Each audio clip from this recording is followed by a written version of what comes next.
its ups and downs. Turn your pretty face to an ugly frown.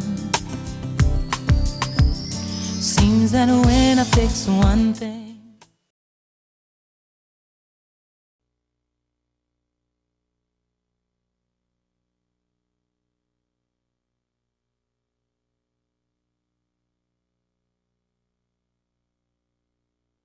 Hello, welcome to The Awakening. I'm your host, Angela Brown. Before my show, The Awakening, starts within maybe 4 or 5 minutes, maybe less, I've got a wonderful lady on with me. She works here at the studio, and she's got a great public announcement to do. And here's Jan. Hi, I am the executive director for Bowie Corporation, You which do a of good course job, you too. know. Oh, well, You that's do a great very job. sweet.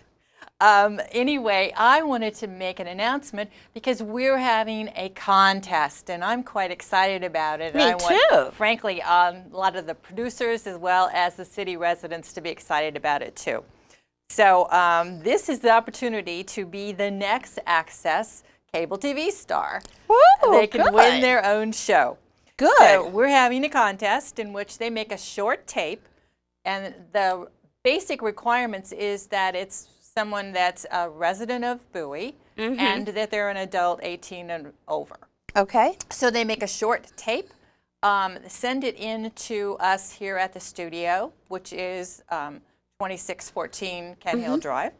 And then the winner's going to have the opportunity to tape and win their own show for a year. They'll be able to For tape 1 year, here. that's good. They'll be able to tape here in the studio, and then their show will air on Comcast 77, Verizon 11, and all of our producer shows now go on YouTube, so they'll be seen on YouTube. So we're just really excited about this opportunity to sort of let everybody think about the type of programming they would like to see on their Access television stations. How long does the tape have to be? How many minutes? It needs to be 10-minute tape. 10-minute tape, okay. Right. So I'm going to read you really quickly the rules. The rules is that you must be a Bowie resident, 18 years or older. The tapes have to be 10-minute in length.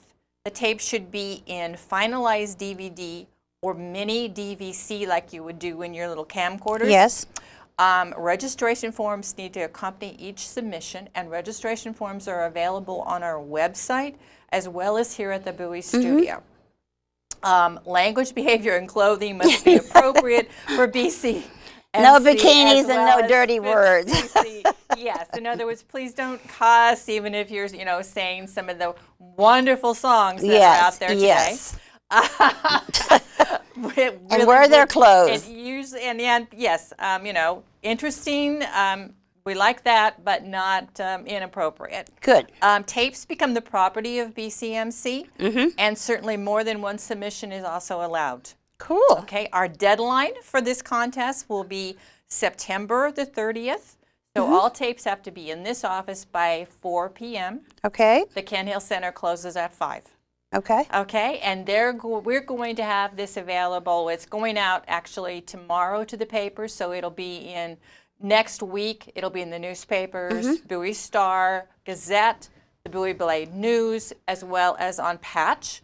It'll be on our BCMC website, as well as registration forms will be there. Okay. And we're going to put it at the Senior Center, at the library, at City Hall, on the bulletin boards. So we're going to do kind of a really mass marketing of this, so that everybody. So you're going to push it really good. You're going to push it good. We really would like, the public to have access to flyers on this contest and be really aware and get jazzed about participation. Become excited. Yes, because we really are, and we just can't wait to have, somebody come in with new ideas, and whether it's music, whether it's a talk show, whether it's going out and about in Bowie, all of those, will be really very interesting to see. And judging is going to be based on originality as well as presentation. Okay. All right. Well, I'm so glad I was able to have you on today. Thank you, Angie, so much. And I hope to have you on my show pretty soon, too. Great. Thank you. I'm looking forward to it. I'll be back in just one moment. Hello, welcome to The Awakening. As usual, I'm your host, Angela Brown. Today's topic for discussion, we're going to be talking about M-O-N-E-Y. Why we have it, why we don't have it, and who's taking it out of our pockets. And I have a great gentleman sitting here with me. His name is Howard Townsell. And he and I are together for the first time, but it's not going to be the last time. And you're going to hear a good talk show back and forth between one tall guy, one skinny lady, and we're going to give you a good show. Welcome, Howard. Thank you very much. Thank you. How are you? I'm wonderful. All right, let's go. Want my first question? Yes. How did you get into this God-forsaken, well, it's not forsaken, son. It's just so much you have to do. Yeah. Well, I actually started as a collector. Really? Yes, a long time ago as a collector. Have you heard of General Electric Credit? Yes. I worked for them for 2 years, and every month I won an award for bringing in 70% of the accounts for over 60 days. I was that 60-day lady. One of our largest clients. I love that place. We had so much fun there. Yes. Yeah. General Electric. Sorry about that. No, just no. brought back a beautiful memory of so much fun. I understand. Yeah, I started out as a collector. And being a collector, it gives you the ability to get a real good sense of exactly what people are dealing with in life. Yes. And when I would communicate with individuals, there were times that I genuinely were compassionate about their situations. I was too. I recognized there was individuals that sounded like my mother, my sister, my brother, aunts Even and you. uncles, even myself. Exactly. And so you have to be empathetic to their situations. You have to be able to communicate with them in a way where they would be willing to give you information and feel comfortable with you. And you can't nag them every minute either, because then they don't want to talk to you anymore. Yeah. And then I became a manager in that law firm. And it was a law firm. It was a collection. It's the largest debt collection law firm in the nation. Really? Yes. Are you an attorney too? No, I'm not an attorney. Okay, you could be. You look smart enough. Well, thank you. I was their compliance officer as well. And doing so, as I said, it gave me the ability to recognize that these are people, real life situations. These are individuals that are really trying to make it. They're struggling and they just don't know sometimes where the next dollar is coming from. That's true. And so therefore... Same thing stands for us. We don't Exactly. know what's going to happen to us. You do not know, and you have to really be sympathetic to that. So as time went on, I realized that I would do this better if I actually started my own business.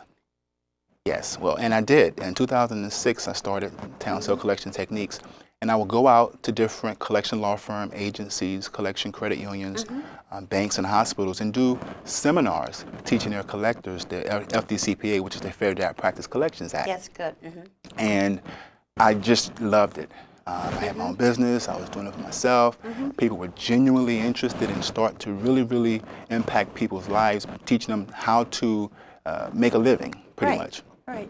And I came to a point in my career where I realized that I was helping the creditors get their money, but the consumers were still sometimes struggling. And I had to make a change. It just didn't sit too well with me.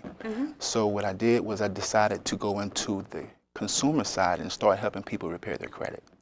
Good man, thumbs up. Thank you. And it really meant a lot to me to be able to help individuals understand the value of their credit and know how to repair their credit. You know what really got me mad? I've been with BAC, Bank of America, for over 20 years. Really? Yes, never missed a payment.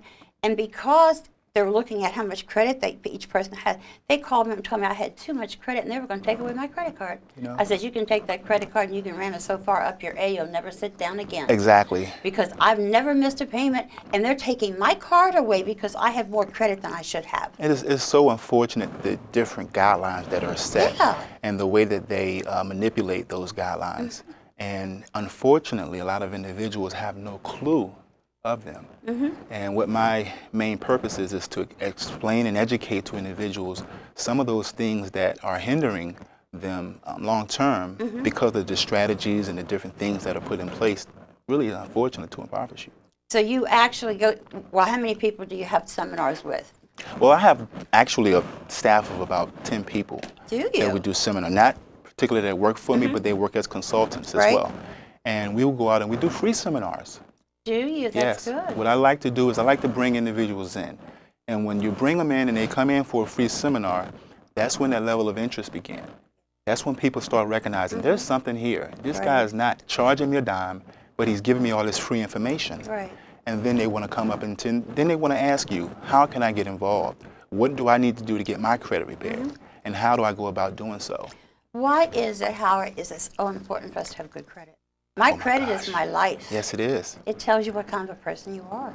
Well, the credit lenders, insurance companies, the proposed employers, and also landlords. Yes. These are the guidelines that they view us by to determine our financial responsibility. And these are things that we need on a day-to-day basis. We Right. need to have these things. Insurance companies, your interest rates. Everything is very high. Your interest rates are based upon your credit score. Some of these jobs that you now Now, if try your to credit apply score is for, low, will you get a lower price or what? if your credit score is low, you're going to get a higher interest rate. Yeah, because mine's like 800 and something, 815 or something. Great, that's a great But credit score. Bank of America snatched my card, and Well, I'm still mad about that. Let me tell you what happens Well, sometimes. tell It's me what unfortunate. happens. I'll calm down here if I have a hot flash. I don't know if it's going to make you calm down, but I just was so hurt for 20-some years to have that card. well, don't you know that the credit card companies, they don't even really have to have a reason. They don't? They don't. And it's unfortunate. And it's written in these real small fine Oh, prints. yeah. What they can do is sometimes based on another creditor that you may have and your relationship with them or something that may have transpired, sometimes it could just be that you have been 1 day late. Maybe not yourself, but anyone else. 1 day late. And they may feel that you may potentially at some point in time be late with them, and they can just increase your credit rate. I'll be darned. And and they don't really have to. There's no obligation for them to explain to you. Yeah. There's a lot of different things that are happening today that we need to become aware of, specifically about our credit because it's so important. Your credit tells people who you are. It really does. It really does. It goes back your whole life. It stays with you. I got my first credit card a long time ago. I was working for General Electric Credit, and I bought a mattress in Box Springs. I had just gotten a divorce. Okay, I kept the bed, but I didn't want the mattress. Kept the bed within with the mattress. I get it. Yeah, I had to give her that. So I went through my company, and I got it right away. And when that piece of plastic came, I was so proud. Yes. Because my dad says you always make this money for you to eat and pay your bills on time. That's right. And so that was the best lesson I could learn. I mean, I would go without eating something just so that credit card could be paid. Don't you know that there were individuals in my life that at some point in time, because of their bad habits or because of things that they may have experienced in their life, gave me some misinformation at times, telling me not to get into the credit cards, leave credit cards alone. And when you're young and you're in college, you really may not have a clear understanding of the different ins and outs of credit. And so therefore, I didn't really pursue obtaining credit. And I remember wanting to get my first car. It was a BMW 325. Cool. Wanting to get it. I was going to say, you went big time. Wanting to get Wanting it. to get it. Okay. And they told me I have no credit. Not See? bad credit, No credit. Yeah, you have to take a cosigner. Well, yeah. And the thing about it is this. I really wanted that car.